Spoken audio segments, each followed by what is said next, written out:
Okay mga ka-trigger, ito ang inyong Pinoy Firearms Instructor na gunsmith din naman. Palagi kong sinasabi na huwag ninyo ako hanapin sa Pilipinas dahil andito ako sa Kuwait nagtatrabaho. Okay, at bibigyan natin ng katanungan ngayon, ng katanungan ng kasagutan ay yung tanong ni Celestino Okbian. Paano palambutin ang pagkasa ng slide sa 1911-45? Okay, at yung isang katanungan naman ni user ay minsan medyo may pagkakaiba. Minsan ay may sumasabit, minsan matigas, minsan ay wala. So medyo mahirap-hirap yun dahil hindi naman natin hawak ang firearm, so mahirap hanapin yun. Pero ituturo ko sa inyo kung paano natin hahanapin yung sabit na yun. Okay, at bago natin sagutin yan, in-advise ko sa inyo na panoorin ninyo yung mga previous videos ko dahil may mga kasagutan naman yung mga tanong ninyo. Pero minsan wala sa title. Ngayon, kisa sa maghanap pa ako ng kisa kalkalin ko pa yung mga videos ko, kasi nga yung mga videos ko minsan wala sa title yung tinatanong ninyo. So, gagawin na lang ako ng panibagong videos. So, bago tayo gumawa ng videos, bumabati muna ako ng isang mapagpalang araw sa lahat. Lalo tigit sa mga FW, kung nasaan man kayo, anumang panig ng mundo, at anumang oras dyan, umaga, tanghali, hapon, sana tayo ay nasa mabuting kalagayan. Ingatan natin ang ating kalusugan, bawal tayo magkasakit, wala mag-alaga sa atin. Ayan. At yun namang nasa pamilya natin sa Pilipinas, ingat din kayo at patnubayan tayo ng Panginoong may kapal. Okay, so katulad ng sinabi ko, ay ako'y nagpapasalamat sa lahat ng mga nagsusuporta sa aking YouTube channel dahil medyo tumaas ang ating views dahil dito sa mga katanungan na ito na aking sinasagot. Ngayon ay huwag ninyong madaliin yung mga sagot dahil kamukha ngayon ako'y pumapasok ng maaga para makagawa ng videos. At least 2 videos sa isang araw. Dalawang tanong ang masasagot ko at yung iba ay naka-line up. Kaya hindi ko masagot yung iba, minsan ay malabo ang pagkatanong, hindi alam ang caliber at kumbaga hindi ko masyado maintindihan yung tanong ko. Kaya ayusin niyo yung pagtatanong niyo para yung sagot ko ay precise. Okay? So ayan, at maraming salamat sa mga hindi nag-skip ng aking mga ads dahil yan ay nakakatulong sa ating mga beneficiaries. Okay, meron tayong 6 na tinutulungan na sa pag-aaral ng mga estudyante sapagkat gusto ko rin maging charity vlogger. Yan po hindi ko mga anak, mga humingi sa atin ng tulong. So, ayan, kung maaari huwag kayo mag-skip ng ating mga ads para makatulong kayo. At suportahan din ninyo ang YouTube channel ni Jun Sahibert. Siya ang nagturo sa akin kung paano mag-YouTube. Kaya malaki rin ang utang na loob natin sa kanya. Okay, at ganoon na rin kay YouTube channel ni Renegade Offline Channel. Okay? Isa nating masugid na taga supporter. Isang makisig na SG sa Pilipinas. Ayan, si John Sybert ay isang senior firearms instructor dito sa aming kumpanya dito sa Mayadin Shooting Range. Okay? So, sasagutin na natin. Una yung madali naman yung mahirap ikasa. Ang mahirap ay yung may parang sumasabit. At minsan ay may sumasabit, minsan ay wala. Yun ang mahirap hanapin. So, dahil dyan ay naghanda ako ng inassume ko na lamang na 45 caliber dahil yung tanong naman ni ay sinabi naman niya na 45 caliber. Yung kay user hindi ko alam kung anong caliber. Okay? Inassume ko na 45 ito. Ang sabi ni Celestino Okbian. Okay, ito yung 1911. Ang 1911 po ay may recoil spring. At ang kagandahan sa recoil spring ng 1911, makakabili kayo ng isang kit o isang set ng recoil spring. Ang standard po ng sa 45 ng 1911 ay 16 pounds. Okay? Ngayon, kung bibili kayo ng isang set niyan, meron niyang 16 pounds, meron niyang 14 pounds, at meron niyang 18 pounds. So, ang standard niya ay 16 pounds. So, kung natitigasan kayo sa 16 pounds, 14 pounds ang ilagay ninyo. At kung gagamit pa kayo ng mas malambot niyan, yung pang mga 9mm na 12, kinakailangan yung bala ninyo ay naka-tune up. Okay? Na underload ang tawag dun sa mga bala na ganun. So, at i-tune up din ninyo yan pagka halimbawa na sobrang matigas yung spring ninyo at mahina yung bala ninyo, yung basyon nyo ay babalik lang sa hindi mag-eject, babalik uli yan sa chamber pag matigas ang spring at mahina ang bala ninyo. Kung malakas naman ang bala ninyo at mahina ang spring ninyo, mararamdaman ninyo yan dito. Itong ganito nyo ay parang pinalo. Mararamdaman ninyo dito yan. So, ganun ang pag-tune up niyan. At mararamdaman din ninyo yung lakas ng sipa ng baril o yung recoil. Okay yun. So, madali lang yung yung isang tanong. Ang mahirap ay yung kay user na minsan ay sumasabit, minsan ay hindi. So, ang gagawin mo ay ganito. Yan, ikak ninyong ganyan. Pagkatapos ay walang empty yan, walang laman. Para malaman natin kung may sumasabit ba talaga. Okay? Ayan ikaganyan natin kung may sumasabit. Yung kaunti sumasabit na ganyan, normal yun. Dahil yun ay gawa nitong nitong disconnector na to. Yan Kasi ang disconnector na yan ay may spring. Yung lip spring, tinutulak siya ito. Tinutulak siya pataas. So, normal lang yun. Okay, ang hindi normal ay yung talagang matigas na. Yung matigas ikasa, yung talagang sumasabit na ganun. So, ganito yan. Ibaba ninyo yung hammer at igano ninyo. Yeah. At pagka mahirap, halimbawa dito sa parting ito, yung sa parting pahiga na yung hammer ay tumigas. Ang problema niyan ay dito sa mainspring. Okay? So, ano ang problema sa mainspring? Bubuksan natin para makita natin. Okay? Buksan natin yung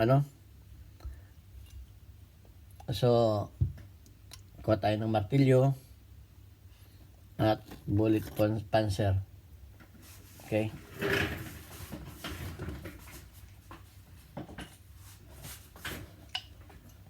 Pin panzer. Okay, disclaimer pala, correction dun sa ginawa kong videos na pagtanggal ng sight ng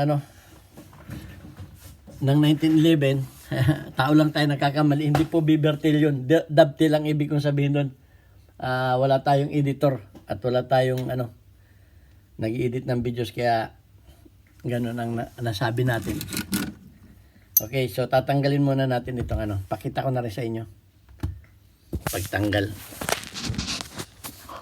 Okay, tanggalin natin itong pin. Ang pagtanggal niyan ay mula sa kanan pa kaliwa. Ang pagpasok naman ng mga pinang mula sa kanan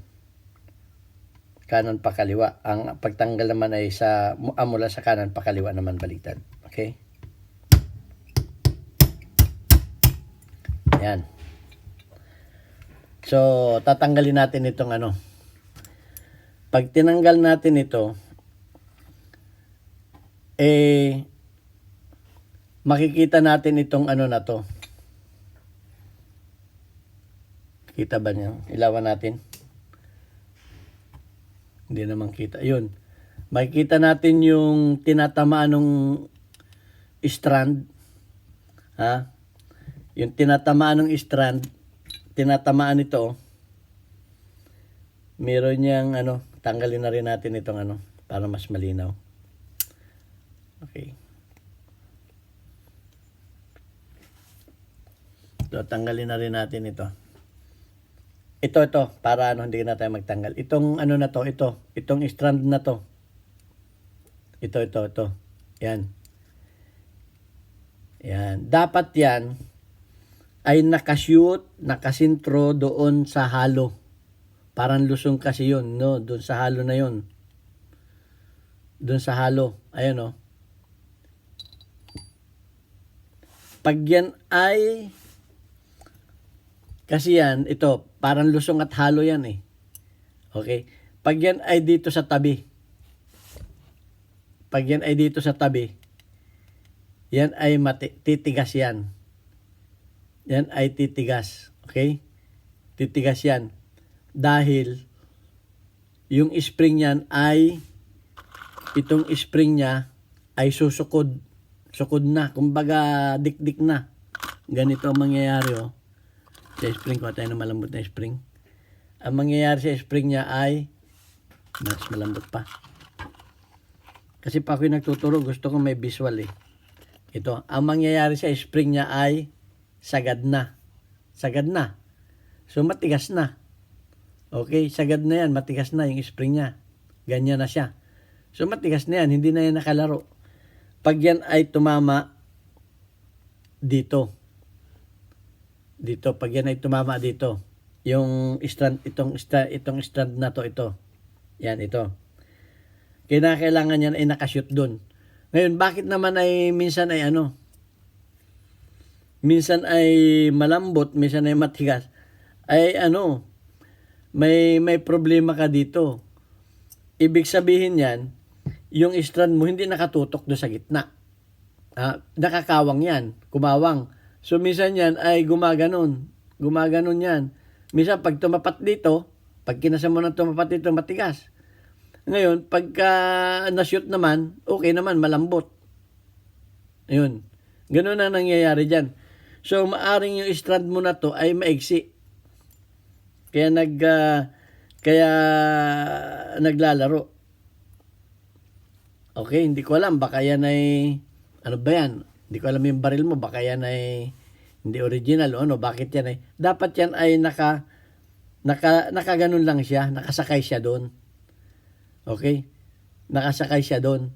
Hindi yung may kawang siya na medyo gumaganon-ganon siya dito. Minsan siya magsushoot. Ayan Minsan siya magsushoot siya doon sa gitna. Doon sa gitna na yun, minsan magsushoot siya, minsan sa gilid siya. So, ganun ang nangyayari. At ang pagbubukas naman ito, ay may pin siya dito, may pin. Meron siyang pin dito. Okay? Ito yung pin niya, hindi ko na rin lang tatanggalin kasi magtatagal tayo. Yung pin na yun, tatanggalin mo at ingatan mo lang ito, lilipad yan pag tinanggal mo itong retainer pin niya. So, pag tinanggal mo siya, lalabas na to. Pag yan ay lumabas, tingnan mo rin yung spring niya kung baka naman sobrang mahaba nga at sukod. Yun ang isa pa rin na matigas. Kamukha nung pinakita ko sa inyo na baka yung spring niya ay pag sobrang mahaba yung spring ay hindi na makalaro dahil sagad na siya na nakagano na siya. Sagad. So pagka ganon, o baka yung iba naman, ang ginawa baka nabuksan na yan, gustong palakasin, naglagay dito ng washer. Naglagay ng washer o spacer dito. Okay? Para lumakas yung spring. Baka naman napasubra. Ayun ang mga problemang yan ang problema niyan. So ayun, yun lang ang nakikita kong yun ang nakikita ko doon sa katanungan ni user na minsan ay matigas, minsan ay malambot. So ito ang problema mo. Ito ay minsan ay tumatabi kasi naglalaro yan naglalaro ito Ayan Pagka yan ay hindi nakaganon, hindi nakashoot na ganon, at yan ay may kawang na kaunti, minsan yan ay tatabi, minsan yan ay gigilid, minsan ay sushoot. Kaya minsan, pag napasintro siya ng lagay na ganon, ayun. So, mapapansin niyo yan dito, kita nyo ha. Ikakabit ko yan ng temporary. Okay?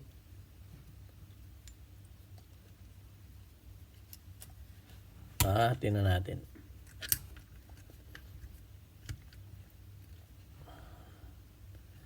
Tatanggal pa yata tayo.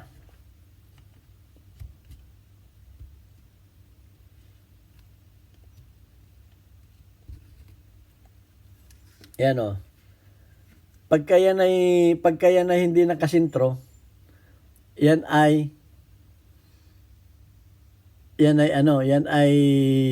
may sobra dito. Pero pag yan ay naisintro na natin ng kahit anong tulak mo yan ay hindi man magpapantay dito. Pero pag yan ay naisintro na natin, yan ay medyo mahirap din isintro minsan.